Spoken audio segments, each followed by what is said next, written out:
Hi students, welcome to new class. ഇന്നത്തെ ക്ലാസ്സിൽ നമ്മൾ ഡിസ്കസ് ചെയ്യാൻ പോകുന്ന നെക്സ്റ്റ് ടോപ്പിക്കാണ് ഇഷ്യൂയിങ് ഓഫ് മെറ്റീരിയൽസ് എന്ന് പറയുന്നത്. അതായത് നമ്മൾ ലാസ്റ്റ് ക്ലാസ്സിൽ ഡിസ്കസ് ചെയ്തിട്ടുണ്ടായിരുന്നത് മെറ്റീരിയൽ കൺട്രോളിങ്ങിന് യൂസ് ചെയ്യുന്ന ടെക്നിക്കുകൾ ഏതൊക്കെയാണ്, അതേപോലെ തന്നെ മെറ്റീരിയൽസിനെ എങ്ങനെ നമ്മൾ ക്ലാസിഫൈ ചെയ്യണം, കോഡിഫൈ ചെയ്യണം, അതേപോലെ ABC അനാലിസിസും എങ്ങനെയൊക്കെയാണ് ഓരോ നേച്ചർ അനുസരിച്ച് ക്ലാസിഫൈ ചെയ്യുക, VED അനാലിസിസ്, ഇതെല്ലാം നമ്മൾ നോക്കിയൊരു കാര്യമാണ്. അപ്പോൾ ഇങ്ങനെ നമ്മൾ മെറ്റീരിയലിൻ്റെ കാര്യങ്ങളൊക്കെ പഠിച്ച സ്ഥിതിക്ക് നെക്സ്റ്റ് ഇനി എങ്ങനെയാണ് ആ മെറ്റീരിയൽസിനെ നമ്മൾ ഇഷ്യൂ ചെയ്യുക എന്നുള്ള കാര്യങ്ങളെക്കുറിച്ചാണ് പറയുന്നത്. അതായത് നമ്മൾ വാങ്ങി വെച്ചിരിക്കുന്ന റോ മെറ്റീരിയൽസ് ഒരു സ്ഥലത്ത് കീപ്പ് ചെയ്തിട്ടുണ്ടാവും. എന്നിട്ട് അവിടെ നിന്നാണ് ഓരോ ഡിപ്പാർട്ട്മെൻറ്റിൻ്റെ ആവശ്യാനുസരണം നമ്മൾ അവർക്ക് അത് സപ്ലൈ ചെയ്യുന്നത്. അപ്പോൾ ഇങ്ങനെയാണെങ്കിൽ ഈ ഒരു മെറ്റീരിയൽസിന് ഒരു ക്യാഷുമായിട്ട് the aspect of issue of materials crucial as that of ഒരു ക്യാഷിൻ്റെ ഇടപാട് നമ്മൾ എങ്ങനെ ചെയ്യുന്നോ, അല്ലെങ്കിൽ പൈസയുമായി ബന്ധപ്പെട്ട ഇടപാട് എങ്ങനെ ചെയ്യുന്നോ അതേപോലെ തന്നെയാണ് സ്റ്റോക്കുമായി ബന്ധപ്പെട്ടുള്ള ഇടപാടുകൾക്കും അത്ര തന്നെ. കാരണം ക്യാഷിന് തുല്യം തന്നെയാണ് നമ്മുടെ കയ്യിലുള്ള സ്റ്റോക്ക് എന്ന് പറയുന്നതും. അപ്പോൾ എങ്ങനെയാണ് അതിൻ്റെ ഇഷ്യൂ പ്രൊസീജിയർ എന്നുള്ളത് പറയാം. ഫസ്റ്റ് നമ്മൾ ചെയ്യുന്നത് എന്താണെന്ന് വെച്ച് കഴിഞ്ഞാൽ material should be issued only against proper authorisation. കൃത്യമായിട്ട് ഈ മെറ്റീരിയൽ കീപ്പ് ചെയ്ത് വെക്കുന്നത് സ്റ്റോറുകളിലായിരിക്കും. അപ്പോൾ സ്റ്റോറുകളിൽ കൃത്യമായിട്ട് ലെഡ്ജർ മെയിൻറ്റെയിൻ ചെയ്യേണ്ടതുണ്ട്. ഏതൊക്കെ ഡിപ്പാർട്ട്മെൻറ്റിനാണോ എത്രയൊക്കെ ക്വാണ്ടിറ്റിയിലാണോ ആവശ്യം എന്നുള്ളത് അവർ മുൻകൂട്ടി ഒരു ഓതറൈസേഷൻ അവിടെ കൊടുക്കണം. ആ ഓതറൈസേഷൻ കിട്ടുന്ന മുറയ്ക്കാണ് ഈ ഇഷ്യൂ ഡിപ്പാർട്ട്മെൻറ്റിൽ നിന്ന് മെറ്റീരിയൽസ് ഇഷ്യൂ ചെയ്യുന്നത്. അപ്പോൾ അതുകൊണ്ടാണ് പറഞ്ഞത് പ്രോപ്പർ ഓതറൈസേഷൻ കിട്ടിയാൽ മാത്രമാണ് മെറ്റീരിയൽസ് ഇഷ്യൂ ചെയ്യുള്ളൂ. ഇതാണ് അതിൻ്റെ ഇഷ്യൂ പ്രൊസീജിയർ എന്ന് പറയുന്നത്. പിന്നെ പറഞ്ഞിരിക്കുന്നത് മെറ്റീരിയൽ ഷുഡ് ബി ഇഷ്യൂഡ്. ഇനി ആ മെറ്റീരിയൽസ് ഇഷ്യൂ ചെയ്യുന്നതന്നെ എങ്ങനെയാണെന്നാണ് പറഞ്ഞത്, should be issued without causing delay. അങ്ങനെ ഒരു ഓതറൈസേഷൻ കിട്ടിക്കഴിഞ്ഞാൽ ഒരു കാലതാമസവും കൂടാതെ തന്നെ പെട്ടെന്ന് തന്നെ അവർക്ക് വേണ്ടതായിട്ടുള്ള മെറ്റീരിയൽസ് നമ്മൾ ഇഷ്യൂ ചെയ്ത് കൊടുക്കണം. ഇനി നെക്സ്റ്റ് പറഞ്ഞിരിക്കുന്ന material should be kept in A convenient place. ഈ മെറ്റീരിയൽ എപ്പോഴും സ്റ്റോർ ചെയ്യേണ്ടത് എവിടെയാണ്, വളരെ സൗകര്യപ്രദമായിട്ടുള്ള സ്ഥലത്തായിരിക്കണം, അതായത് പെട്ടെന്ന് ഇഷ്യൂ ചെയ്യാൻ പറ്റുന്ന സ്ഥലത്തായിരിക്കണം എന്നാണ് പറയുന്നത്. Material should be properly classified so as to avoid the wrong issue. അതേപോലെ മെറ്റീരിയൽസ് നമ്മൾ പ്രോപ്പറായിട്ട് ക്ലാസിഫൈ ചെയ്യണം. എന്നാൽ മാത്രമാണ് നമുക്ക് റോങ് ആയിട്ട് തെറ്റായിട്ടൊന്നും ഇഷ്യൂ ചെയ്യാനുള്ള ഒരു അവസരമൊന്നും ഉണ്ടാവരുത്. അതിനൊക്കെ നമുക്ക് ഒഴിവാക്കണമെങ്കിൽ കൃത്യമായിട്ട് തന്നെ മെറ്റീരിയൽസ് സൂക്ഷിക്കേണ്ടത് ക്ലാസിഫൈ ചെയ്തിട്ടായിരിക്കണം. Every issue should be properly recorded. ഓരോ തവണയും ഏതൊക്കെ ഡിപ്പാർട്ട്മെൻറ്റിലേക്ക് എത്ര കിലോ അല്ലെങ്കിൽ എത്രയാണ് നമ്മൾ കൊടുക്കുന്നുള്ള കാര്യങ്ങളൊക്കെ കൃത്യമായിട്ട് റെക്കോർഡ് ചെയ്യണം. ആൻഡ് ആറാമത്തെ പോയിന്റ് പറയുന്നത് materials issued should be priced. നമ്മൾ ഓരോ ഡിപ്പാർട്ട്മെൻറ്റിലേക്കും ആവശ്യാനുസരണം മെറ്റീരിയൽ ഇഷ്യൂ ചെയ്യുമ്പം എത്ര രൂപയുടെ മെറ്റീരിയലാണ് കൊടുത്തത് എന്നുള്ള കാര്യങ്ങൾ അവിടെ പറയണം. Entered into stores ledger. ഇനി ആ കൊടുക്കുന്ന ഡീറ്റെയിൽസ് എല്ലാം അവിടുത്തെ സ്റ്റോഴ്സ് ലെഡ്ജറിൽ കീപ്പ് ചെയ്യണം. By costing department. ആരാണത് ചെയ്യേണ്ടത്? കോസ്റ്റിംഗ് ഡിപ്പാർട്ട്മെൻ്റ് ആണ് ഈ ജോലികളൊക്കെ. അതായത് ഓരോ ഡിപ്പാർട്ട്മെൻറ്റിലേക്ക് എത്ര കൊടുത്തു എന്നുള്ളതും എത്ര രൂപയുടെ മെറ്റീരിയലാണ് സപ്ലൈ ചെയ്തതെന്നുള്ളതൊക്കെ അവിടുത്തെ സ്റ്റോഴ്സ് ലെഡ്ജറിൽ കോസ്റ്റിംഗ് ഡിപ്പാർട്ട്മെൻറ്റ് അടയാളപ്പെടുത്തി വെക്കണം എന്നുള്ളതാണ് പറയുന്നത്. അപ്പോൾ 6 സ്റ്റെപ്പുകളാണ് മെറ്റീരിയൽ ഇഷ്യൂ ചെയ്യുന്നതുമായി ബന്ധപ്പെട്ടുള്ള പ്രൊസീജിയേഴ്സ് എന്ന് പറയുന്നത്. ഇനി നെക്സ്റ്റ് അതിൽ വരുന്ന ടോപ്പിക്കാണ് മെറ്റീരിയൽ റിക്യൂസിഷൻ എന്ന പേരിൽ അറിയപ്പെടുന്ന ഒരു ടേം. എന്താണ് ഈ മെറ്റീരിയൽ റിക്യൂസിഷൻ എന്ന് പറഞ്ഞു കഴിഞ്ഞാൽ, മെറ്റീരിയൽ എപ്പോഴും ഇഷ്യൂ ചെയ്യുന്നത് ആരായിരിക്കും? സ്റ്റോർ കീപ്പർ ആയിരിക്കും. അവിടെ ആ സ്റ്റോറിന് ചാർജുള്ളൊരു വ്യക്തി ഉണ്ടായിരിക്കും. അവരാണ് ഈ മെറ്റീരിയൽ ഇഷ്യൂ ചെയ്ത് കൊടുക്കുക. പക്ഷേ എങ്ങനെ ഇഷ്യൂ ചെയ്യണം എന്നാണ് ഞാൻ പറഞ്ഞത്. നേരത്തെ ഓരോ ഡിപ്പാർട്ട്മെൻറ്റും അവർക്ക് ആവശ്യമുള്ളത് ഓതറൈസേഷൻ ലെറ്റർ അവിടെ കൊടുക്കണം. അത് പ്രസൻറ്റ് ചെയ്യുമ്പോൾ മാത്രമാണ് അവർക്കത് ഇഷ്യൂ ചെയ്യാൻ പറ്റുള്ളൂ. അപ്പോൾ only on presentation of a duly authorised document, അതായത് അധികാരപ്പെട്ട രേഖ, അതായത് ഇന്ന ഡിപ്പാർട്ട്മെൻറ്റിലേക്ക് ഇത്ര രൂപയുടെ മെറ്റീരിയൽസ് അല്ലെങ്കിൽ ഇത്ര കിലോ മെറ്റീരിയൽസ് ആവശ്യമുണ്ടെന്ന് പറഞ്ഞ് നമ്മൾ മുൻകൂട്ടി തന്നെ അത് കൊടുക്കുന്ന മുറയ്ക്ക് മാത്രമേ എന്ത് ചെയ്യുള്ളൂ, അത് ഇഷ്യൂ ചെയ്ത് കിട്ടുള്ളൂ. അങ്ങനെ കൊടുക്കുന്ന ഈ ഓതറൈസ്ഡ് ഡോക്യുമെൻറ്റിനെയാണ് എന്ത് പറയുന്നത്, മെറ്റീരിയൽ റിക്യൂസിഷൻ നോട്ട് എന്ന പേരിൽ അറിയപ്പെടുന്നത്. It is also known as stores requisition note. അതിൻ്റെ വേറൊരു പേരാണ് സ്റ്റോർ റിക്യൂസിഷൻ നോട്ട്. ഇനി it is a formal request by the user department to the store keeper for issue of materials. ഇനി ഏറ്റവും ചുരുക്കി പറയുകയാണെങ്കിൽ എന്തിനാണ് ഇങ്ങനെ ഒരു മെറ്റീരിയൽ റിക്വസിഷൻ നോട്ട് കൊടുക്കുന്നത് എന്ന് വെച്ച് കഴിഞ്ഞാൽ, ഇപ്പോൾ നമ്മൾ ഇപ്പോൾ പ്രൊഡക്ഷൻ ഡിപ്പാർട്ട്മെൻറ്റ് ഉണ്ട്, അല്ലെങ്കിൽ ഫിനാൻസ് ഡിപ്പാർട്ട്മെൻറ്റ്, സെയിൽസ് ഡിപ്പാർട്ട്മെൻറ്റ്, അങ്ങനെ പല ഡിപ്പാർട്ട്മെൻറ്റ് ഉണ്ട്. അപ്പോൾ പ്രൊഡക്ഷൻ ഡിപ്പാർട്ട്മെൻറ്റ് ഈ സ്റ്റോറിലേക്ക് റിക്വസിഷൻ കൊടുക്കുന്നത് ഇത്ര മെറ്റീരിയൽ ഇന്ന ടൈമിലേക്ക് വേണമെന്ന് കൊടുക്കുമ്പം ഏത് ഡിപ്പാർട്ട്മെൻറ്റാണോ ആവശ്യം അവർ കൊടുക്കുന്ന ആ ഒരു റിക്വസ്റ്റിൻ്റെ ഫോർമലായിട്ടുള്ളൊരു കാര്യത്തിനെ തന്നെയാണ് നമ്മൾ ഈ ഒരു മെറ്റീരിയൽ റിക്വസിഷൻ നോട്ട് കൊണ്ട് ഉദ്ദേശിക്കുന്നത്. കാരണം ഇങ്ങനെ ഒരു റിക്വസ്റ്റ് സ്റ്റോർ കീപ്പർക്ക് കൊടുക്കണം, എന്നാൽ മാത്രമാണ് അവർ ആ മെറ്റീരിയൽസ് നമുക്ക് ഇഷ്യൂ ചെയ്ത് തരുള്ളൂ. ഇറ്റ് ഈസ് ഡിഫൈൻഡ് എങ്ങനെ പറഞ്ഞെങ്കിൽ, it is a document which authorises and records the issue of materials for use. അത് കൃത്യമായിട്ടൊരു ഡോക്യുമെൻ്റാണ്. അതിൽ ഓതറൈസ് ചെയ്തിട്ടാവും എന്താണ് അവരുടെ ആവശ്യം എന്നുള്ളത് കൃത്യമായിട്ട് അതിൽ റെക്കോർഡ് ചെയ്ത് വെക്കുന്നുണ്ടാവും. ആ സ്റ്റോറിൽ നിന്ന് എത്രയാണ് മെറ്റീരിയൽസ് ഇഷ്യൂ ചെയ്യുന്നതെന്നുള്ളത്. അപ്പോൾ ഈ ഒരു മെറ്റീരിയൽ റിക്വസിഷൻ നോട്ടിൽ എന്തൊക്കെ ഡീറ്റെയിൽസ് ഉണ്ടായിരിക്കും? അതിൻ്റെ ഡിസ്ക്രിപ്ഷൻ, മെറ്റീരിയൽ ഏത് തരത്തിലാണ് എങ്ങനെയാണെന്നുള്ള അതിൻ്റെ ഡിസ്ക്രിപ്ഷൻ കൃത്യമായിട്ട് അതിലുണ്ടായിരിക്കും. എത്ര ക്വാണ്ടിറ്റിയാണ് ആവശ്യം എന്നുള്ളത് ഉണ്ടായിരിക്കും. അല്ലെങ്കിൽ എത്ര അതിന് ഓരോ യൂണിറ്റിനും എത്ര കോസ്റ്റ് വരുന്നുണ്ട് എന്നുള്ളതുണ്ടാവും. അങ്ങനെ വരുമ്പോൾ ടോട്ടൽ കോസ്റ്റ് എത്രയാണെന്നുള്ളതുണ്ടാവും. ആ ജോബ് നമ്പർ ഉണ്ടായിരിക്കും. അല്ലെങ്കിൽ കോസ്റ്റ് സെൻറ്റർ, ഏത് കോസ്റ്റ് സെൻറ്ററിലേക്കാണ് ഇത് ആവശ്യം എന്നുള്ളത് അവിടെ കൊടുത്തിട്ടുണ്ടായിരിക്കും. To be charged etcetera. It is generally signed by foreman. ഇനി ഇങ്ങനെ അവർക്കൊരു ഓതറൈസേഷൻ നോട്ട് കിട്ടിക്കഴിഞ്ഞാൽ ആ സ്റ്റോർ കീപ്പർക്ക് കിട്ടുന്ന മുറയ്ക്കാണ് അവർക്ക് ഇഷ്യൂ ചെയ്ത് കൊടുക്കുക. അപ്പോൾ ഇത് ജനറലി ഇത് ആരാണ് സൈൻ ചെയ്യുന്നത്? അവിടുത്തെ ഫോർമാൻ അത് സൈൻ ചെയ്തിട്ടുണ്ടായിരിക്കണം. അതേപോലെ തന്നെ in case materials are required in a large quantities, materials നമുക്ക് വലിയൊരു ലാർജ് ക്വാണ്ടിറ്റിയിലേക്കാണ് ആവശ്യമെങ്കിൽ authorisation by a higher officer may be made necessary. കാരണം നമുക്ക് ചെറിയ രീതിയിലൊക്കെ മെറ്റീരിയൽസ് ഇഷ്യൂ ചെയ്ത് കിട്ടാനൊക്കെ ഈ മെറ്റീരിയൽ റിക്വസിഷൻ നോട്ട് മതി. പക്ഷേ ലാർജ് ക്വാണ്ടിറ്റിയിലാണ് വേണമെങ്കിൽ അപ്പോൾ ഇവിടുത്തെ ഫോർമാൻ മാത്രം സൈൻ ചെയ്താൽ മതിയാവും. പക്ഷേ ലാർജ് ക്വാണ്ടിറ്റിയിലാണ് വേണമെങ്കിൽ അവിടുത്തെ ഹയർ ഓഫീസർ കൂടിയിട്ട് ചിലപ്പം ഓതറൈസ് ചെയ്യേണ്ടി വരും, അല്ലെങ്കിൽ സൈൻ ചെയ്യേണ്ടതായിട്ട് വരും. Material requisition is generally prepared in triplicate. ഇനി ഈ ഒരു മെറ്റീരിയൽ റിക്വസിഷൻ എന്ന് പറയുന്നത് ജനറലി പ്രിപ്പയർ ചെയ്യുന്നത് ട്രിപ്ലിക്കേറ്റ് ആണ്. 3 എണ്ണം ഇങ്ങനത്തെ ഫോം ആവശ്യമാണ്. മെറ്റീരിയൽ റിക്വസിഷൻ്റെ 3 പതിപ്പുകൾ അല്ലെങ്കിൽ 3 കോപ്പീസാണ് ആവശ്യം വരുന്നത്. ഇങ്ങനെ റിക്വസിഷൻ നമ്മൾ പ്രിപ്പയർ ചെയ്താൽ 3 കോപ്പി എടുക്കണം. എന്തിനാണെന്ന് വെച്ചാൽ ഒരു കോപ്പി റീറ്റെയിൻ ചെയ്യേണ്ടത് ആർക്ക്? ഏത് ഡിപ്പാർട്ട്മെൻറ്റിനാണോ ഇഷ്യൂ ചെയ്യുന്നത്, ഡിപ്പാർട്ട്മെൻറ്റ് വിച്ച് ഇഷ്യൂസ് ഇറ്റ്, ആരാണോ അല്ലെങ്കിൽ ആർക്കാണോ മെറ്റീരിയൽ വേണമെന്ന് ഇങ്ങനെ ഒരു ഓതറൈസേഷൻ കൊടുക്കുന്നത് ആ ഡിപ്പാർട്ട്മെൻറ്റിൽ കീപ്പ് ചെയ്യാൻ വേണ്ടി ഒരു കോപ്പി വേണം. ബാക്കി 2 കോപ്പീസ് സ്റ്റോർ കീപ്പർക്ക് സെൻഡ് ചെയ്ത് കൊടുക്കണം. സ്റ്റോർ കീപ്പർ ഒരു കോപ്പി കീപ്പ് ചെയ്യും, മറ്റേ കോപ്പി കോസ്റ്റിംഗ് ഡിപ്പാർട്ട്മെൻറ്റിലേക്കാണ് അയച്ചു കൊടുക്കുക. എന്തിനാണെന്ന് വെച്ച് കഴിഞ്ഞാൽ കൃത്യമായിട്ട് പ്രൈസിങ്ങും റെക്കോർഡിങ്ങും ഒക്കെ നടത്തുന്നതിന് വേണ്ടിയിട്ട്. അപ്പോൾ ഇതാണ് മെറ്റീരിയൽ റിക്വസിഷൻ എന്ന പേരിൽ അറിയപ്പെടുന്നത്. ഇതൊക്കെയാണ് എൻ്റെ കാര്യങ്ങളെന്ന് പറയുന്നത്.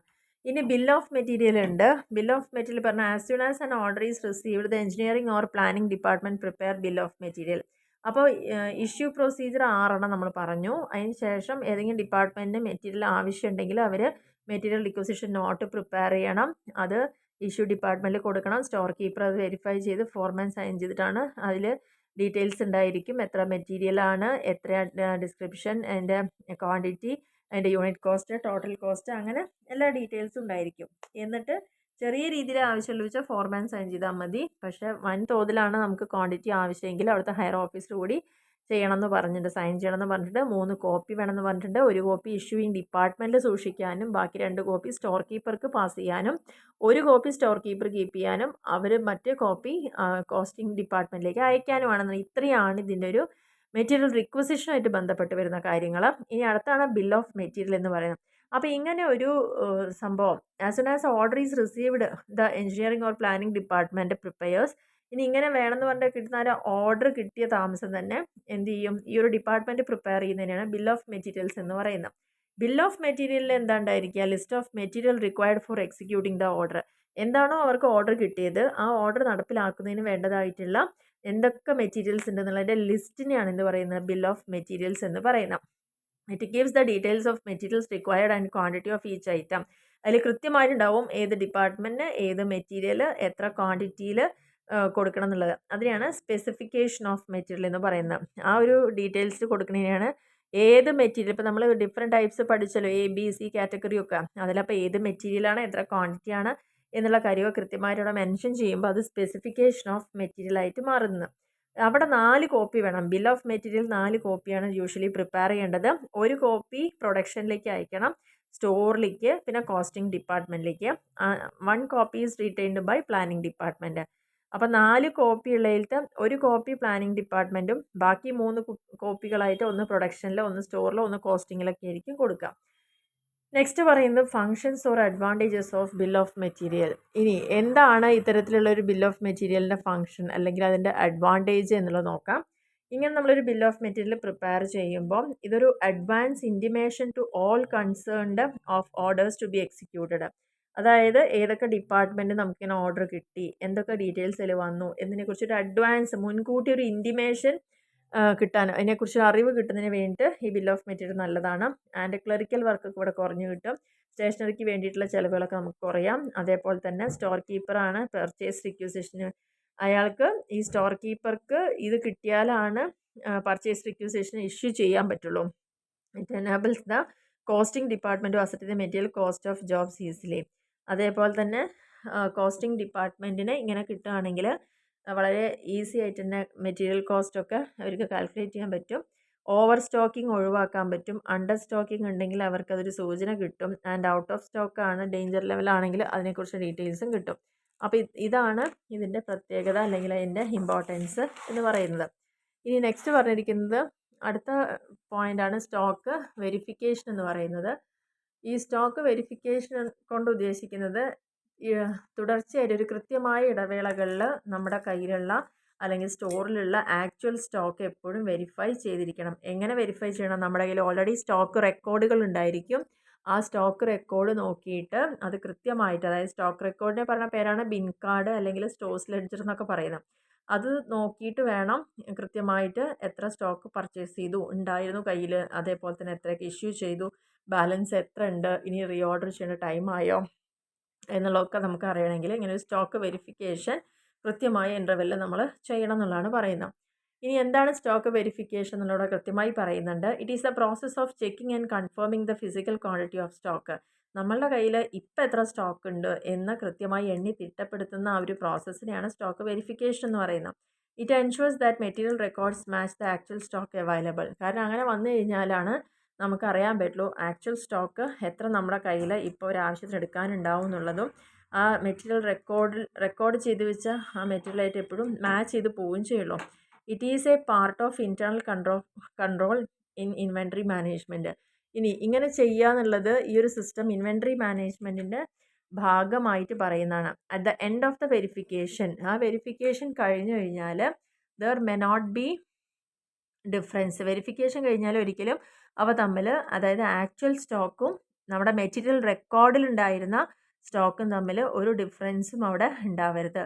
Sometimes there may be shortage or surplus of stock. ചില സമയത്ത് സ്റ്റോക്ക് സർപ്ലസോ അല്ലെങ്കിൽ ഷോർട്ടേജോ ഒക്കെ വരാനുള്ള സാധ്യത ഉണ്ടെന്നുള്ളതാണ് പറയുന്നത്.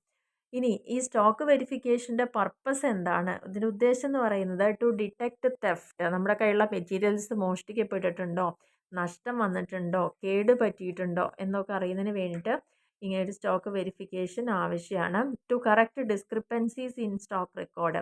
ഇനി സ്റ്റോക്ക് റെക്കോർഡിൽ എന്തെങ്കിലും തെറ്റുകളൊക്കെ വന്നിട്ടുണ്ടോ എന്നുള്ളത് ഉണ്ടെങ്കിൽ അറിയാനും അത് തെറ്റ് തിരുത്താനും ഒക്കെ നമുക്ക് സാധിക്കും. To ensure proper stock valuation. കൃത്യമായിട്ട് സ്റ്റോക്കിന് വാല്യുവേഷൻ നടത്താൻ നമുക്ക് സാധിക്കും. അതേപോലെ to help in preparing accurate financial statement. ഈ ഒരു സ്റ്റോക്ക് എത്രയാണ് ഓപ്പണിങ്ങിൽ ഉണ്ടായിരുന്നത്, എത്രയാണ് നമ്മൾ യൂസ് ചെയ്തത്, കൺസ്യൂം ചെയ്തത്, അല്ലെങ്കിൽ എത്രയാണ് ക്ലോസിങ്ങിലുള്ളത് എന്നൊക്കെ നമുക്ക് കൃത്യമായി അറിഞ്ഞാലാണ് ഫിനാൻഷ്യൽ സ്റ്റേറ്റ്മെൻറ്റിൽ നമ്മൾ എഴുതുന്ന ആ ഒരു ക്ലോസിംഗ് സ്റ്റോക്ക് എന്ന് പറയുന്ന ആ ഒരു കാര്യമൊക്കെ കൃത്യമായിട്ട് അവിടെ ഉണ്ടാവുള്ളൂ. To help in planning purchase and production schedule. കൃത്യമായിട്ട് ഈ സ്റ്റോക്ക് വെരിഫിക്കേഷൻ നടത്തിയാലാണ് നമുക്ക് പ്ലാൻ ചെയ്യാനും, അതായത് ഇനി എത്ര ക്വാണ്ടിറ്റി വേണം നമുക്ക് പർച്ചേസ് ചെയ്യാൻ, എത്ര കയ്യിലുണ്ട്, പ്രൊഡക്ഷൻ ഷെഡ്യൂൾ ചെയ്യണമെങ്കിൽ ഏതൊക്കെ സമയത്ത് എത്രയൊക്കെ പ്രൊഡക്ഷൻ നമുക്ക് നടത്താൻ പറ്റും, അങ്ങനെ ഷെഡ്യൂൾ ചെയ്യണമെങ്കിലൊക്കെ ഇത് ആവശ്യമാണ്.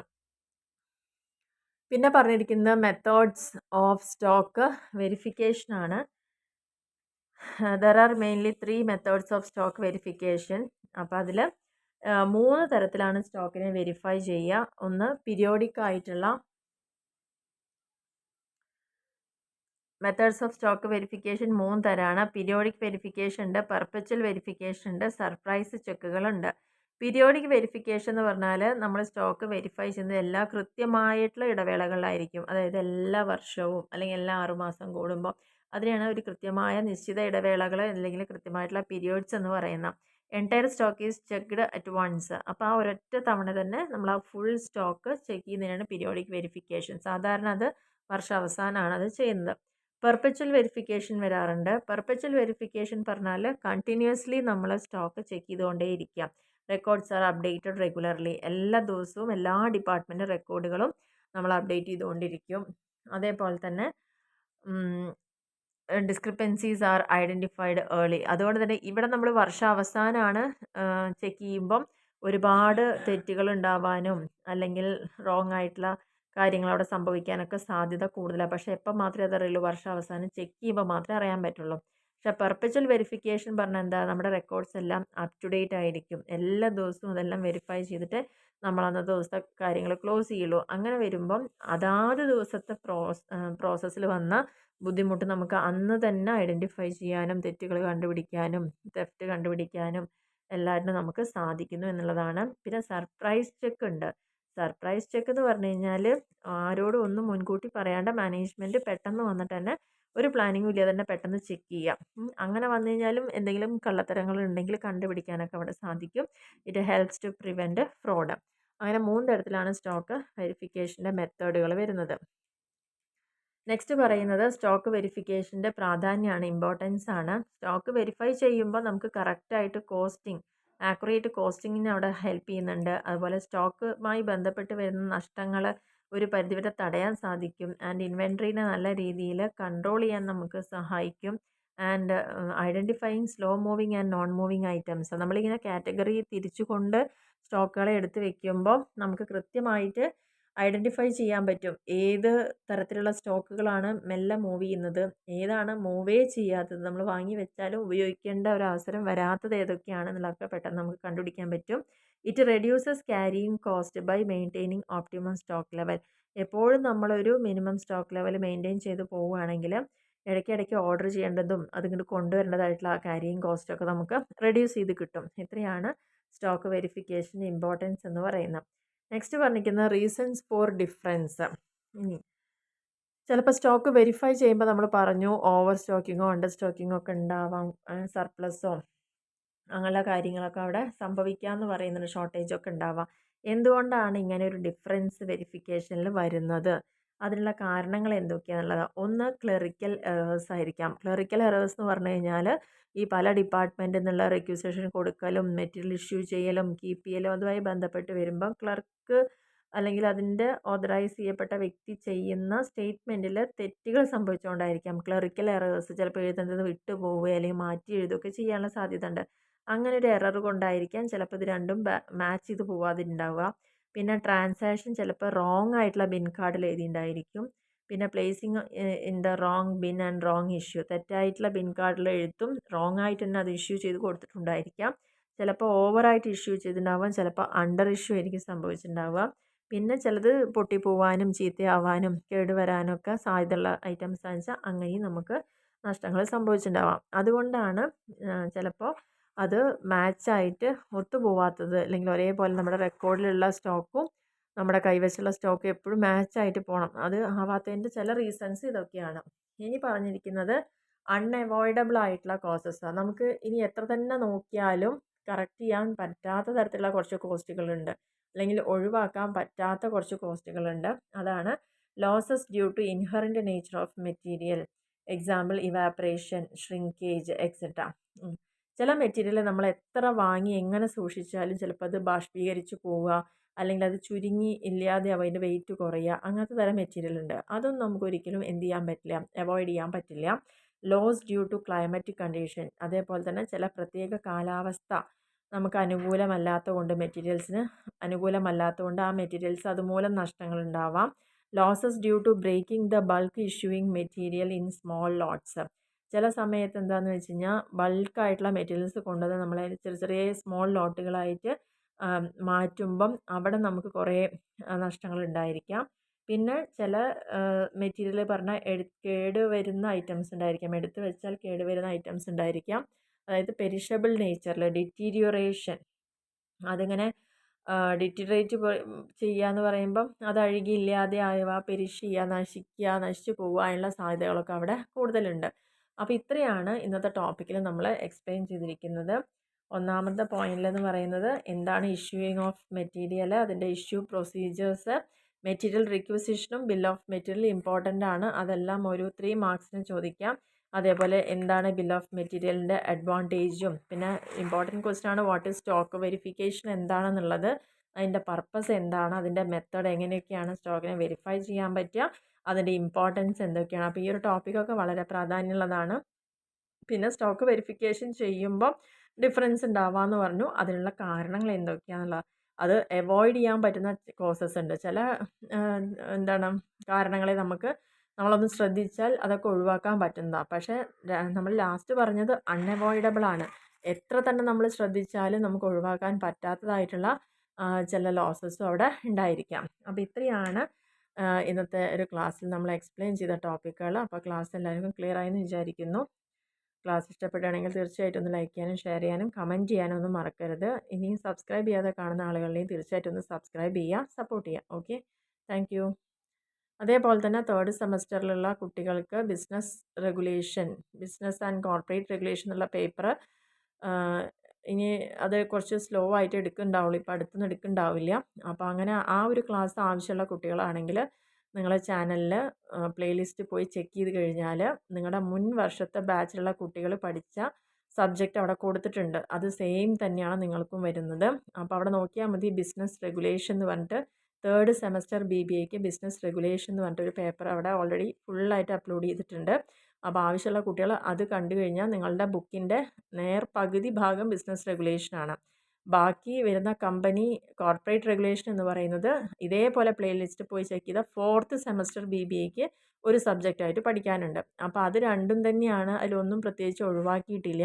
അതുകൊണ്ടാണ് നമ്മളിപ്പോൾ അത് എക്സ്ട്രാ ഇപ്പം ആ ഒരു പുതിയ ടോപ്പിക്കായിട്ട് എടുക്കാൻ നിൽക്കാത്തത്. ബാക്കിയുള്ള സബ്ജക്റ്റിന് ഇപ്പോൾ ഇമ്പോർട്ടൻസ് കൊടുക്കാനുള്ള കാരണം. അപ്പോൾ വേണ്ട ആൾക്കാർ ഒരുപാട് പേര് കമൻറ്റ് ചെയ്യുന്നത് കണ്ടു. അപ്പോൾ വേണ്ട ആളുകൾ തീർച്ചയായിട്ടും ഈ ഒരു പ്ലേലിസ്റ്റ് ഒന്ന് ചെക്ക് ചെയ്ത് കഴിഞ്ഞാൽ ബിസിനസ് റെഗുലേഷനും ഉണ്ട്, അതേപോലെ തന്നെ കോർപ്പറേറ്റ് റെഗുലേഷനും ഉണ്ട്.